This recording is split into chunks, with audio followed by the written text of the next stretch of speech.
Hi hello അസ്സാം വലൈക്കും എല്ലാവർക്കും എൻ്റെ പുതിയൊരു വീഡിയോയിലേക്ക് സ്വാഗതം. ഇന്ന് വളരെ എളുപ്പത്തിൽ ഉണ്ടാക്കാൻ പറ്റുന്ന ഒരു റെസിപ്പി ആയിട്ടാണ് വന്നത്. അപ്പോൾ നമുക്ക് പെട്ടെന്നൊരു ദോശയും നല്ലൊരു മുട്ടക്കറിയും ആയിട്ടാണ് വന്നത്. അപ്പോൾ ഇതെങ്ങനെ ഉണ്ടാക്കുന്നതെന്ന് നോക്കാം. മടി പിടിച്ച സമയത്തൊക്കെ ഉണ്ടാക്കാൻ പറ്റിയ നല്ലൊരു റെസിപ്പിയാണ് കേട്ടോ. അപ്പോൾ വീഡിയോയിലേക്ക് കിടക്കാം. അപ്പോൾ ഇതിനായിട്ട് ഞാൻ 4 മുട്ടയാണ് എടുത്തത്. അത് പുഴുങ്ങാൻ വെക്കാം. അതിന് വേറൊരു പാത്രത്തിലോട്ട് നമുക്കിത് ആട്ടപ്പൊടിയാണ് എടുത്തിട്ടുള്ളത്. 2 കപ്പോളം ആട്ടപ്പൊടി എടുത്തിട്ടുണ്ട്. അതിലേക്ക് പാകത്തിനുള്ള ഉപ്പും പിന്നെ വെള്ളം ഒഴിച്ച് നന്നായിട്ടൊന്ന് മിക്സാക്കിയെടുക്കാം. അപ്പോൾ ഈ പൊടിക്ക് ആവശ്യത്തിനുള്ള വെള്ളം ഒഴിച്ച് നന്നായിട്ടൊന്ന് മിക്സാക്കി എടുക്കുക. അപ്പോൾ എത്ര വെള്ളം എന്ന് വെച്ചത് ഞാൻ ലാസ്റ്റ് പറയാം. അപ്പോൾ എല്ലാ പൊടിയും ഒരുപോലെ ആയിരിക്കില്ല, ചില ഇതിൽ കൂടുതൽ വെള്ളം ഒഴിക്കേണ്ടി വരും. അപ്പോൾ ഇത് നമ്മൾ ഒരുപാട് ലൂസാവാൻ പാടില്ല, നല്ലോണം കട്ടിയാവാനും പാടില്ല. അപ്പോൾ ഈ ഒരു രീതിയിലാണ് വേണ്ടത്. അപ്പോൾ എനിക്കിവിടെ 4 കപ്പോളം വെള്ളം ഒഴിക്കേണ്ടി വരുന്നത് 2 കപ്പ് പൊടിക്ക്. അപ്പോൾ ഈ ഒരു രീതിയിൽ ഈ ഒരു കട്ടിയിൽ നമ്മൾ റെഡിയാക്കി എടുത്തിട്ടുണ്ട്. അപ്പോൾ ദോശേൻ്റെ ബാറ്ററി റെഡി ആയിട്ടില്ല, ഇനി ചെറിയൊരു പണിയും കൂടി ഉണ്ട്. അപ്പോൾ നമ്മൾ മുട്ടയെല്ലാം ഇവിടെ തിളച്ച് വെന്ത് വരുന്ന സമയത്ത് തന്നെ നമുക്കിത് റെഡിയാക്കി എടുക്കാൻ പറ്റും.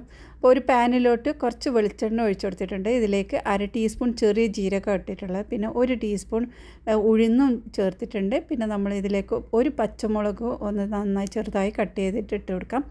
അപ്പോൾ ഇത് ഒരുപാട് എരിവൊന്നും ഉണ്ടാകുന്നില്ല, ചെറിയൊരു എരിവാണ്, നല്ലൊരു ടേസ്റ്റാണ് കേട്ടോ ഇതിങ്ങനെ ആകുമ്പോൾ.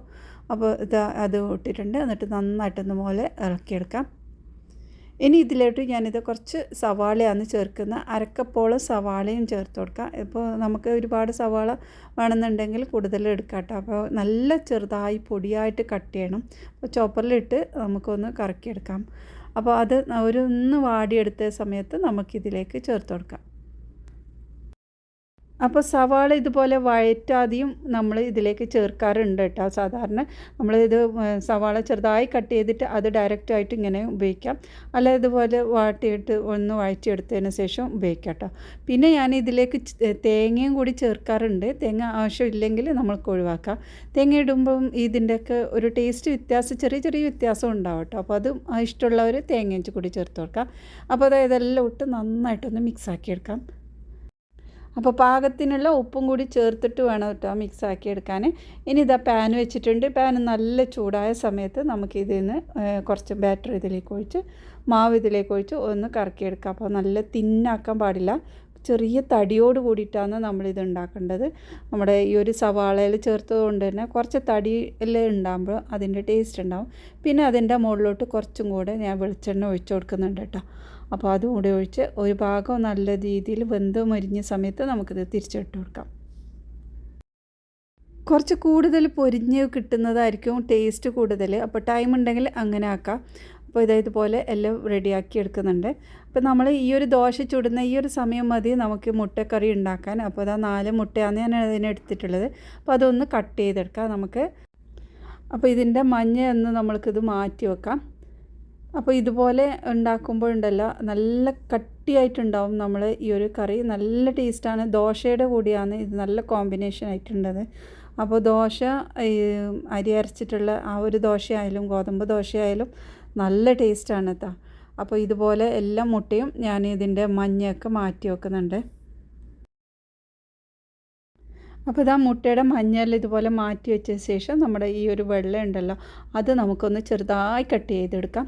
അപ്പോൾ രാവിലെ നല്ല എളുപ്പത്തിൽ ഉണ്ടാക്കാൻ പറ്റും. നമ്മൾ ദോശയൊക്കെ ചുടുന്ന ആ ഒരു ടൈം മതി നമുക്കിത് ഉണ്ടാക്കിയെടുക്കാൻ. അപ്പോൾ ഈ ഒരു ഗ്യാപ്പിൽ തന്നെ ഞാൻ ദോശയും കൂടി ചുടുന്നുണ്ട് കേട്ടോ. അപ്പോൾ അത് കഴിഞ്ഞില്ല, അതിൽ കുറച്ചൊന്ന് മൊരിഞ്ഞ് വരുമ്പോഴത്തേക്കും നമ്മൾ ഈ ഒരു കറിയൊക്കെ റെഡി ആയിട്ടുണ്ടാവും. അത്ര ഈസിയാണേ. അപ്പോൾ ഇത് ഞാൻ ഒരുപാട് മുമ്പ് ഞാൻ ഈ ഒരു സെയിം റെസിപ്പി ഞാൻ അപ്ലോഡ് ചെയ്തതാണ്. അപ്പോൾ വീണ്ടും ഒന്ന് ഇട്ടത്. അപ്പോൾ ഇത് നല്ല ടേസ്റ്റാണ്, ഇവിടെ എല്ലാവർക്കും ഇഷ്ടമാണ്, അതുകൊണ്ടാണ് വീണ്ടും ഇട്ടത്. അപ്പോൾ ഇതാ ഞാൻ പാന് ചൂടാക്കിയിട്ടുണ്ട്. അപ്പോൾ അതിലോട്ട് കുറച്ച് ഓയിൽ ഒഴിച്ചു കൊടുത്തിട്ടുണ്ട്. അതിലേക്ക് നമ്മൾ ഒരു 2 സവാള ഇതുപോലെ ചെറുതായി കട്ട് ചെയ്തിട്ടിട്ടുണ്ട്. ഇനി ഇതിലോട്ട് 1 ടേബിൾ സ്പൂൺ 1/2 ടേബിൾ സ്പൂൺ ഈ വെളുത്തുള്ളി പേസ്റ്റാണ് ചേർത്തത്. അപ്പോൾ അതുകൊണ്ട് ഒന്നും കൂടെ വഴറ്റിയെടുക്കുക. അപ്പോൾ ആ വെളുത്തുള്ളീൻ്റെ ഒരു സ്മെല്ലുണ്ടല്ലോ അതൊന്ന് മാറുന്നത് വരെ നമ്മൾ ഇത് വഴറ്റിയാൽ മതി. ഇതിൻ്റെ കളറൊന്നും മാറേണ്ടതില്ല. അപ്പോൾ ഈ ഒരു രീതിയായ സമയത്ത് ഞാനിതിലോട്ട് നമ്മൾ കട്ട് ചെയ്ത് വെച്ച മുട്ടയും കൂടി ചേർത്ത് കൊടുക്കാം.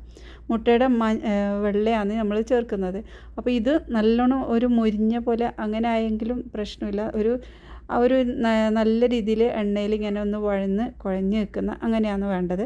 അപ്പോൾ ഇതുപോലെ ഒരു 2-3 മിനിറ്റ് വരെ ഞാനിതുപോലെ നന്നായി വഴറ്റിയെടുത്തിട്ടുണ്ട്. അപ്പോൾ ഇതാ ഇത് റെഡി ആയിട്ടുണ്ട്. ഇനി നമുക്ക് ഇതിലേക്ക് കുറച്ച് പൊടികളാണ് ചേർത്ത് കൊടുക്കേണ്ടത്. അപ്പോൾ പൊടികളായിട്ട് ഞാനിവിടെ മുളക് പൊടി എടുക്കുന്നുണ്ട്. കാശ്മീരി മുളകാണ് എടുത്തത്. അതുകൊണ്ട് തന്നെ നമുക്ക് കുറച്ച് കൂടുതൽ ചേർത്ത് കൊടുക്കാം. 2 ടീസ്പൂണോളം കാശ്മീരി മുളക് ഇട്ടിട്ടുണ്ട്. പിന്നെ ഇതിലേക്ക് 1/4 ടീസ്പൂൺ മഞ്ഞൾപ്പൊടിയും ചേർത്തിട്ടുണ്ട്. ഈ ഒരു 2 പൊടി മാത്രം മതി കേട്ടോ നമുക്ക്. പിന്നെ ഇതാ പാകത്തിനുള്ള ഉപ്പ് ചേർത്ത് കൊടുക്കാം. അപ്പോൾ ഇത് വിട്ട് നന്നായിട്ടൊന്ന് മിക്സാക്കി എടുക്കാം. അപ്പോൾ ഇത് അധികം എരിവുണ്ടാവില്ല, എന്നാൽ നല്ലൊരു കളറുണ്ടാവും. അങ്ങനെ നമ്മൾ കുറച്ച് കൂടുതൽ തന്നെ മുളക് വേണം കേട്ടോ അതിലേക്ക്. കുറേ കുറവാകുമ്പോൾ അതിൻ്റെ ഒരു ടേസ്റ്റ് കുറയുന്നു. അപ്പോൾ നന്നായി മിക്സാക്കി ഒരു പൊരിഞ്ഞ രീതിയിലാകുമ്പോൾ, നമ്മൾ മീനെല്ലാം പൊരിക്കുന്നത് ആ ഒരു രീതിയിലാകുമ്പോൾ നമ്മൾ ഇതിലോട്ട് മുട്ട ചേർത്ത് കൊടുക്കാം കേട്ടോ. മുട്ടയുടെ മഞ്ഞ ഇതുപോലെ കൈകൊണ്ട് ഒന്ന് പൊടിച്ചെടുത്തിട്ട് ഇതിലേക്ക് ഇട്ട് നന്നായിട്ടൊന്ന് മിക്സാക്കി എടുക്കാം. ഇനിയിപ്പോൾ ഇത് നന്നായിട്ടൊന്ന് മിക്സാക്കി എടുക്കണം. ആ മുളക് എല്ലാ ഭാഗത്തും ഒരുപോലെ ആയി കിട്ടണം. അപ്പോൾ അത് ടൈം എടുത്ത് കുറച്ച് ഇതുപോലെ നന്നായിട്ടൊന്ന് മിക്സാക്കിക്കൊണ്ടിരിക്കണം. അപ്പോൾ ആ ഒരു മുളക് ഒരു മുട്ടയുടെ മഞ്ഞയിലൊക്കെ നന്നായി പിടിച്ച് നല്ലൊരു കട്ടിയായിട്ടുണ്ടാവും. അപ്പോൾ അങ്ങനെയാണ് വേണ്ടത്. അപ്പോൾ ഇത് നന്നായി മിക്സാക്കിയ ശേഷം ലാസ്റ്റായിട്ട് നമുക്ക് കുറച്ച് മല്ലിയില ചേർത്ത് കൊടുക്കാം. മല്ലിയിലയോ കറിവേപ്പിലയോ ഏതായാലും ചേർക്കാം കേട്ടോ.